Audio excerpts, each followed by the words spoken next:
It seems that lately you can't turn on the TV or radio without hearing about a shooting in the United States. Guns are weapons of protection, and their ownership by millions of Americans is guaranteed by the Second Amendment to the Constitution. But they're also weapons of impulse that, in the wrong hands, can kill or injure people in an instant. How did we get to be so gun-centric in this country, and why do we have so many deaths due to gun violence? Pamela Haag says that guns have always been part of the American culture. Haag is the author of the book The Gunning of America: Business and the Making of American Gun Culture. She says that at the beginning of our country, guns had a more utilitarian purpose. Even in the early colonial days, of course, guns were around. They weren't ubiquitous, but they certainly weren't rare. In the North, it might have been as many as, half of households owning a gun. In the South, gun ownership was higher. But you also have to think about attitudes about guns. And for a lot of the 1700s and 1800s, guns were seen more as tools. But in the modern age, they began to take on deeper emotional associations and political value for gun owners as well. There were far fewer guns back in the 17 and 1800s than there are today. Haag says that the staggering number of firearms owned by Americans is not just because of population growth in the past 300 years. The United States is today the most heavily armed civilian population, so estimates vary. On the low end, an estimate would be 270 million civilian-owned firearms. On the high end, I've seen estimates of 310 million.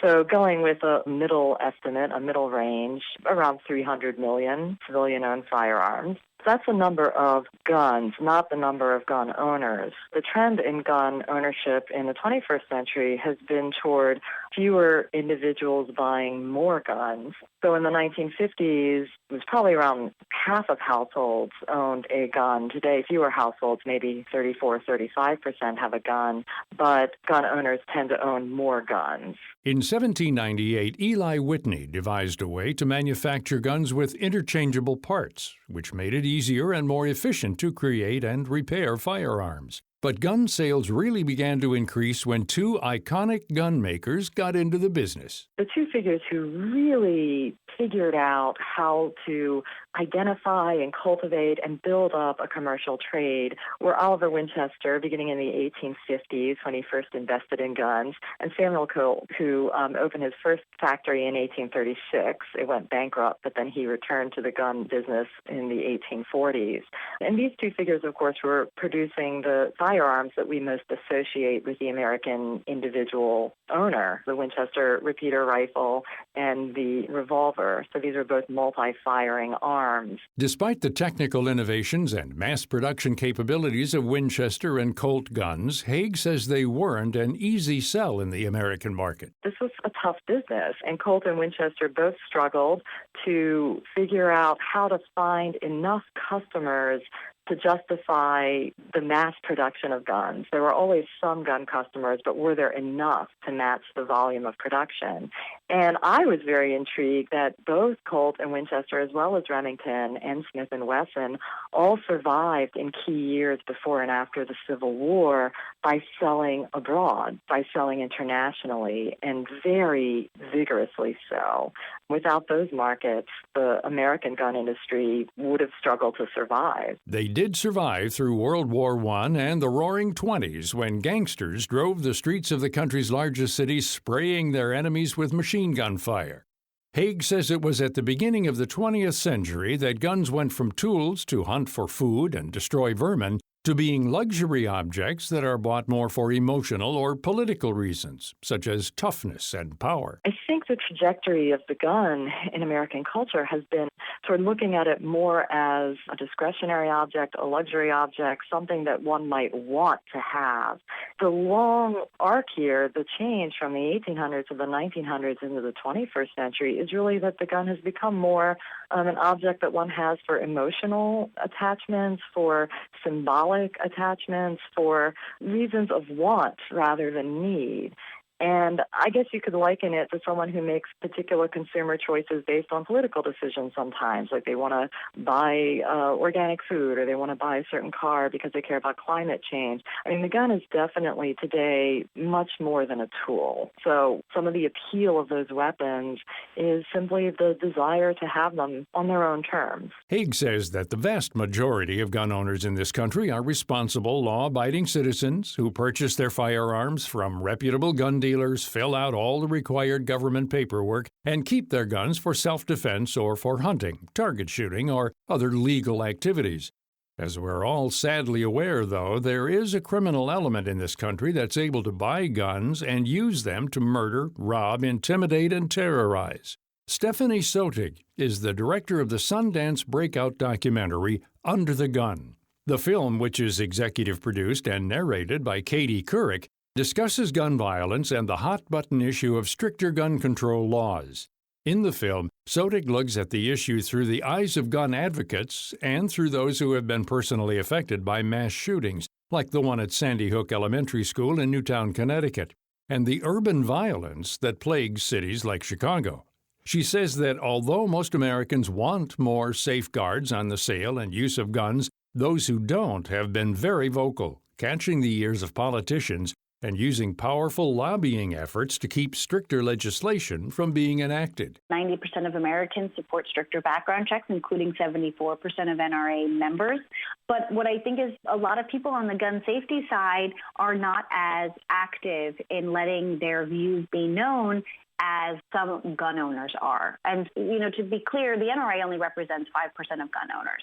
And within that 5%, there's a really small faction of extremists. And they are single-issue voters. There is nothing but guns that they will vote on. And they call and they show up and they write their elected officials relentlessly. And they let it be known that they will not have their vote if they don't vote a certain way on this. And you're not seeing the same outpouring from the gun safety community, myself included. I grew up in the town next to Newtown. And after that horrible tragedy happened, I didn't do anything. I mean, I was distraught, but I didn't pick up the phone. I didn't write a letter. I didn't sign a petition. Somehow we were all immobilized, or we felt it didn't count. It doesn't matter if I write my elected official, they're not going to listen to me. And what I learned in making the film is they are absolutely listening. Sotik says that 90% of the guns used in crimes can be traced back to just 5% of the gun dealers, bad apple dealers as they're called. Guns are not like drugs. They're not manufactured illegally or illicitly. They're all manufactured legally.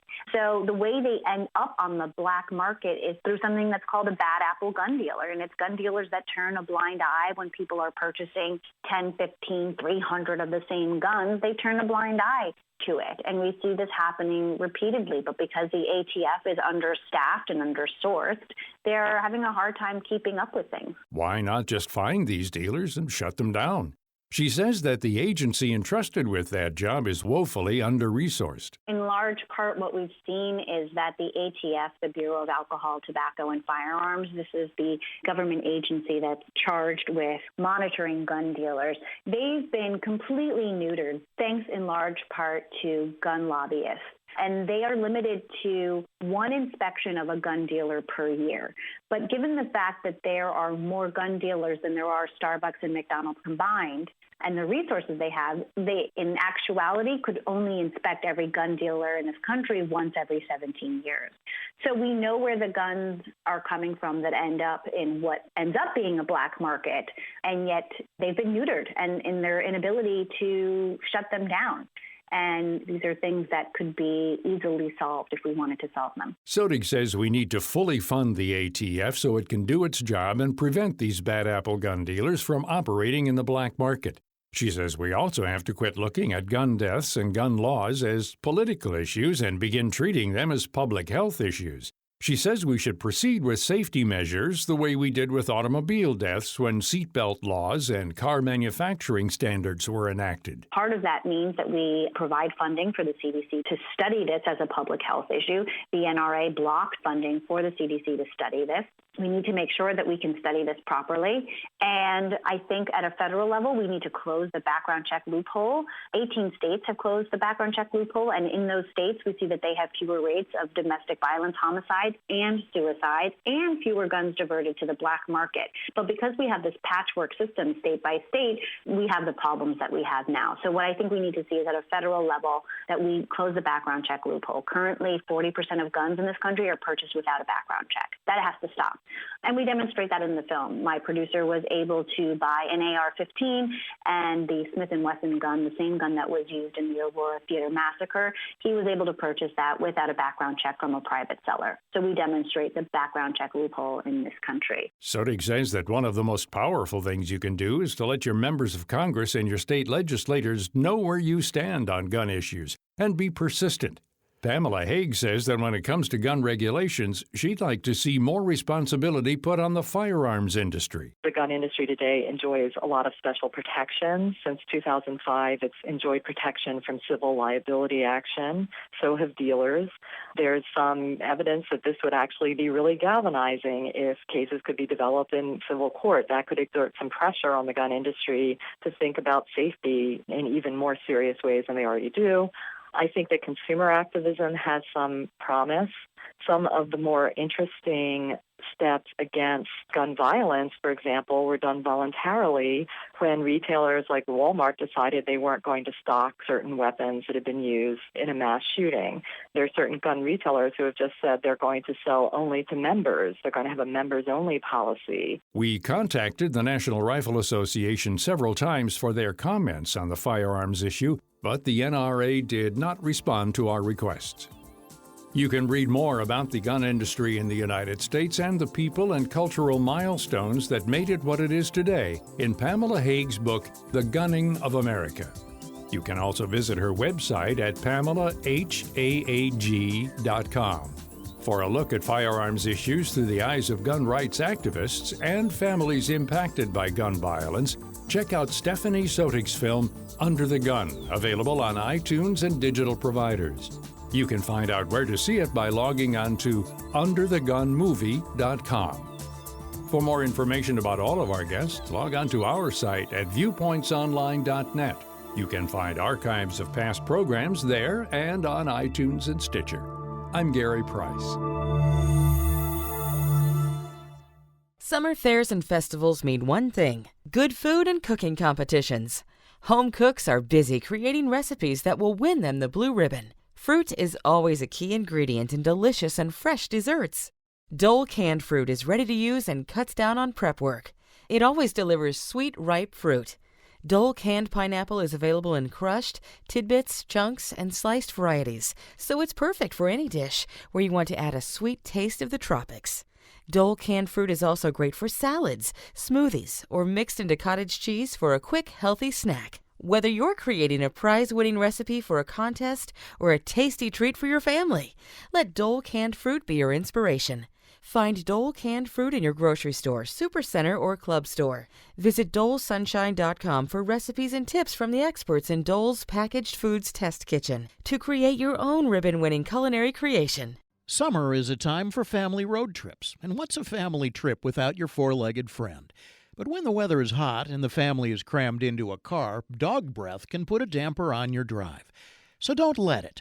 To help make sure your pup has fresh breath, clean teeth, and healthy gums, use Pedigree Dentastix treats. Dentastix treats are clinically proven to help reduce plaque and tartar buildup. With a clean mouth and fresh breath, your family and your dog will be able to share endless hugs and kisses on the road this summer without dog breath getting in the way. So go ahead, pack your Dentastix treats and get on the road. Start creating those unforgettable memories with your pup. Whether it's close-up cuddles with your backseat buddy or kisses with your furry co-pilot, the close moments are the best. For more information, visit pedigree.com/Dentastix.